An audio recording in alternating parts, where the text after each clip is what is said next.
Susan's Cozy Condo, and I just thought I would do a video about books I've been reading this summer, because as everybody goes on vacation or goes to the beach or the mountains or wherever you go, you always want to take a good book to read. And I don't know, for whatever reason, I tend to read more in the summer. My reading kind of goes in spurts, but summer's my big read because a lot of the authors that I really like always come out with a new book in May or June. So I have to catch up with them. So I just thought I would share with you some of the books that I have read so far this summer or about to read. So let's take a peek, because I sure don't want you to be bored this summer. The first book we're going to talk about is this, Where the Crawdads Sing, and the author is Delia Owens, and I had never read anything by her. In fact, she has written some other books. She wrote Secrets of Savannah, Eye of the Elephant, and Cry of the Kalahari, but I have not read them. But anyway, this book has been on the New York Times bestseller list for weeks and weeks, months and months actually. It was very hard to even find at the library. It was waitlisted on the libraries around here. So my sister gave it to me for my birthday, and it was also recommended by Reese Witherspoon's book club. But the setting of this story is in a fictitious place called Barkley Cove. Just judging by what they say, I would say it's at the southern end of North Carolina, close by the South Carolina line, just by the things they describe. But the girl in this story is known by the people around her and the towns around her as the Marsh Girl. And she has a very sad childhood. She was abandoned by her mother, who had been abused by her father, and the father was very abusive to her, and she had two brothers. So it's really about her survival and how she basically raised herself and the things that she was able to accomplish. There is a good bit of mystery in there, and a romance comes about in the story. So to me, it was one of the best books I have read in a long time. You certainly did not want to put it down. And the next book we're going to talk about is one of my favorite authors, Dorothea Benton Frank. This book, her new release this year, is Queen Bee. She's a New York Times bestselling author. I've read everything she's written. You cannot go wrong with her. And this book, the setting is on Sullivan's Island, just outside of Charleston. It's about a girl named Holly, who I think she's roughly 30 years old in the story. She lives at home with her mother, who she calls the Queen Bee because her mother is very bossy and dominating. But Holly also raises bees, and you learn a lot about how the bees are raised and the instinctiveness of a bee. I had no idea, but how the bees kind of protect Holly from some things that are going to go on in the book, and I don't want to tell you. I'm just trying to give you a brief synopsis. But of course, as any good Southern novel, there is some mystery, suspense, little suspense, and of course romance. So this is a great book. And if you can't get this one, get anything by Dorothea Benton Frank. She's been writing for a long time, and they're all good. The next book is by Mary Alice Monroe, who writes great books. She did a whole series on the Beach House. I can't even remember how many were in that series. But one of the characters that is in her Beach House series, Kara, appears in this book as well. And this is The Summer Guest. It does not take place in the Low Country. The setting of it is in the mountains of North Carolina.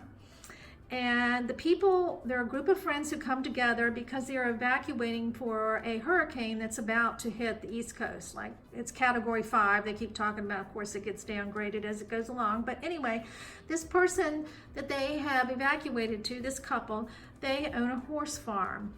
So you get a lot of interesting tidbits about horses and horse dressage, and There is some romance in this book as well, and a little conflict among friends, two girls who hadn't seen each other for a while, and some mother-daughter conflict. So this is very good, and like I said, Kara from the Beach House series is in this story a little bit, not a lot, but just a little bit. And then this next book, my ex-best friend's wedding by Wendy Wax, is very good. Anything Wendy Wax writes as well is good. She wrote a series of books that how I discovered her.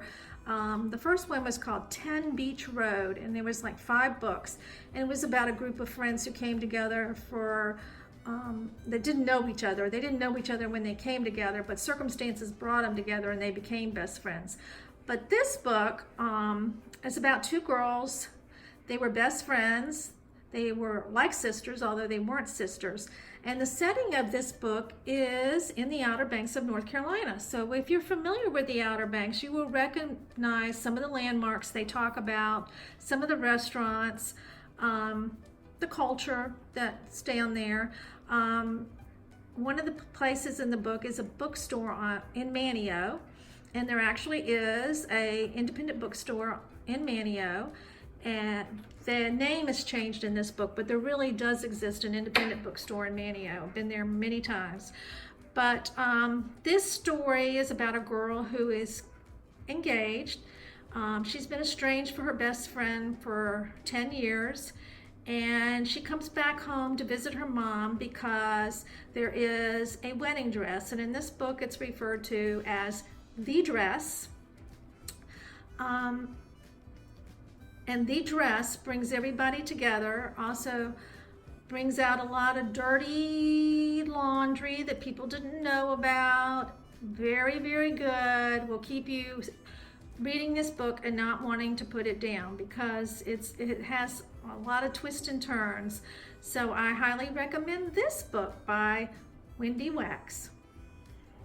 The title of this book is The Husband Hunters, and it is by Anne de Courcy. I think I'm saying it right, but not quite sure.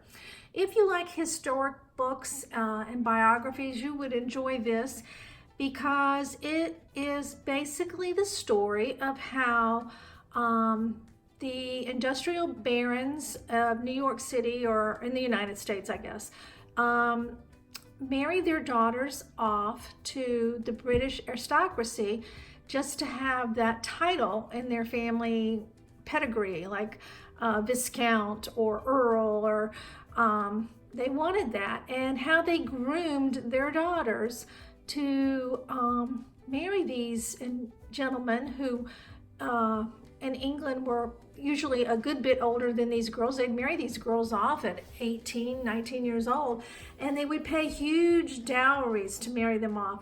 And these men in Great Britain needed this money to keep their estates afloat because times were very tight over there, and it took a lot to run those estates. So these old men would marry these young girls, get their money, and it was not always a happy ending for these girls. Their life over there was a bit rougher than living in the big palatial homes on Fifth Avenue. And it really starts off with the struggle between Mrs. Astor and Mrs. Alva Vanderbilt. How Mrs. Vanderbilt, because they were not born into money, Cornelius Vanderbilt had to work hard to make his gazillions, and they were not as refined as Mrs. Astor thought they would be, and how these people who worked hard for their gazillions of money were not born into it, were not entitled to go to the debutante balls. So these women had to work their way, and it's how they manipulated their daughters and their lifestyle to get invited to these debutante balls. And they would take these girls abroad and parade them around, and oh my goodness, they would show them like they were show dogs to get them married off.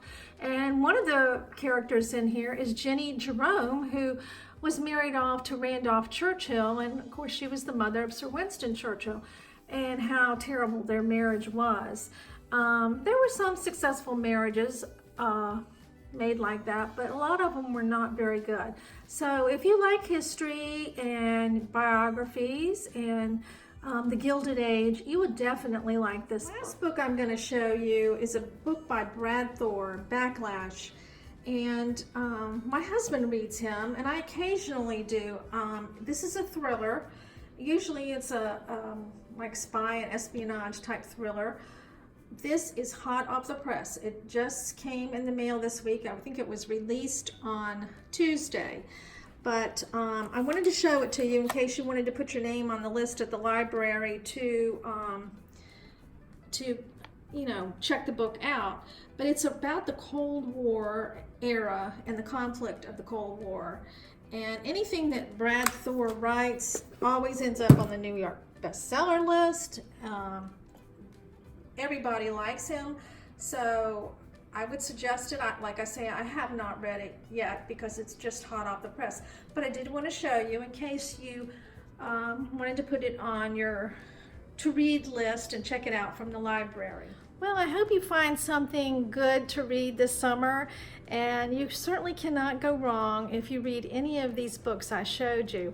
There is also another book that was really good. It was titled Sunset Beach by Mary Kay Andrews, and she's written a lot of books about the Low Country and some places in Florida. Everything she writes is good too, but this one absolutely to me is one of the best ones she's written. And I can't show it to you because I loaned it to my friend Brenda and she's still reading it, but I will try to insert a picture of it. Again, the name of it is Sunset Beach. There's love, there's mystery, there's daddy-daughter drama, stepmama drama, a little murder, just a little murder going on, and it was very, very good. I would suggest that. So anyway, get a good book. Go to the beach. Sit out on your patio or your deck. Find a quiet place. You deserve time to yourself to read a good book. So happy reading, and I'll talk to you next time. Thanks for stopping by. Bye.